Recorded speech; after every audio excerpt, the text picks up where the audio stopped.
everybody, this is Lise from Fallen Misfits, and today I would like to tell you about how to build an effective war base.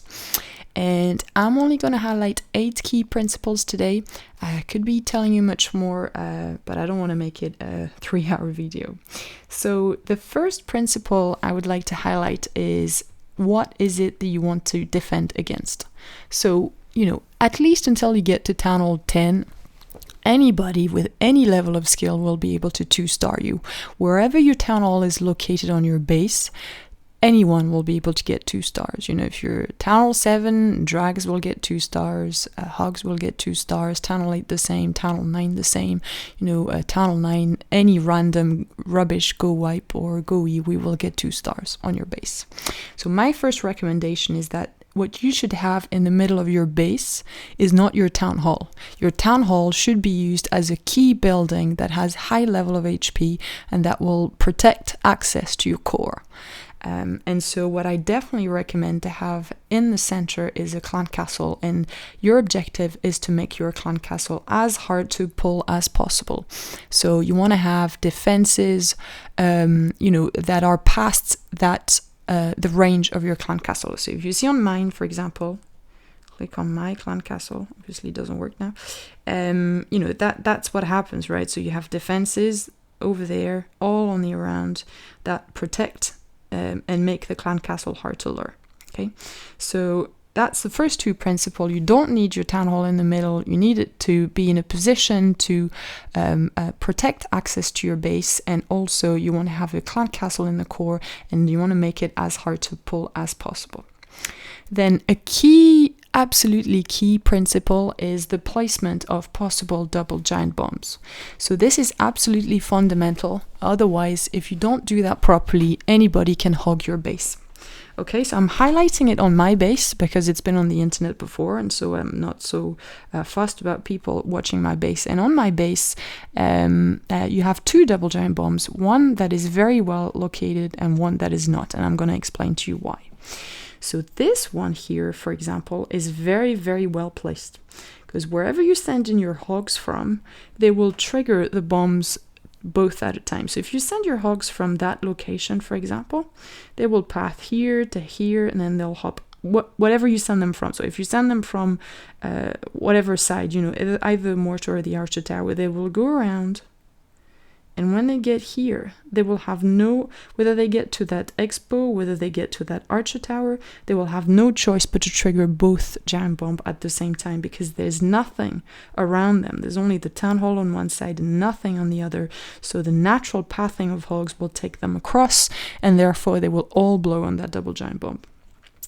On the other side, however, if they come in from that side, then I'm fine, because they will go to the whiz tower and they will go across and they will blow. However, once that base is scouted and people know where that double giant bomb is, they can attack from this side here. And if they do that, if they get to that archer tower and they jump towards the whiz tower, if you pre-heal that area, they will only trigger that one bomb first and not the second at the same time. And so it can be avoided to have it blow all your pack of hogs just by the way you're going to deploy them. So you need to place your giant bombs central if you can, so that you can't trigger that double giant bomb from the outside. So if I had it over here between those 2 defenses, but just sending in one hog, you could trigger it. So you need to have your double giant bomb central. You need to have them spread out, so that you don't have people able to trigger both at the same time. You want them away from your archer queen if you're at Town Hall 9, because most likely people will attack you trying to go and get your archer queen. If the double giant bomb is on the way, they'll be able to trigger that. And you want to make sure they're in a position that they're going to trigger both at a time. Okay, so that was principle number 3. Then what you want as well is your heroes central. Okay, specifically your archer queen if you have one. You want her hard to access, because for any attack, a La Lune attack, a hog attack, any of those 3-star strategies, they all rely on the archer queen being dead. So you want your archer queen as central as possible, but you also want her protected. So you want storages, you want whatever angle people are going to go in to get her, they need to be stopped as much as possible. She needs to be as protected as you possibly can. Okay, and if you don't have an Archer Queen because you're still Town Hall 8 or Town Hall 7, BK in the middle is also a pain, whether you're attacked by drags or by hogs or whatever. It is still better to have your BK well protected and in the middle. Okay, the fifth principle, is that you want your key defenses, whatever that is, depending on your Town Hall level, obviously, you want those protected by storages. Okay, so if you're Town Hall 8 and you get mostly attacked by drags, you want to make sure that your air defenses have storages within their range, so that drags get stuck on those storages while your air defense are going to target those. And same principle when you're at Town Hall 9, right? So I want to protect my Archer Queen, for example, and so I've put storages all around to make it hard to access her, and that applies at any level.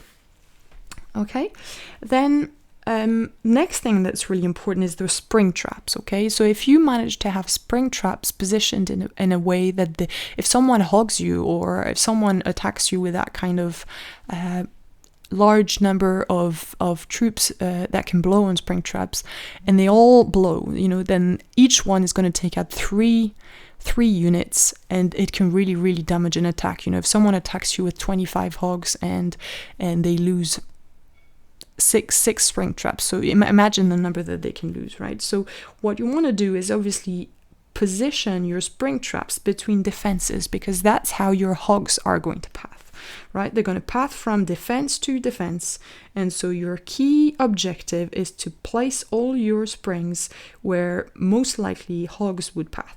Obviously, you're not only going to get attacked by hogs, but I think hogs is the most reliable 3-star strategy if you can nullify double giant bombs.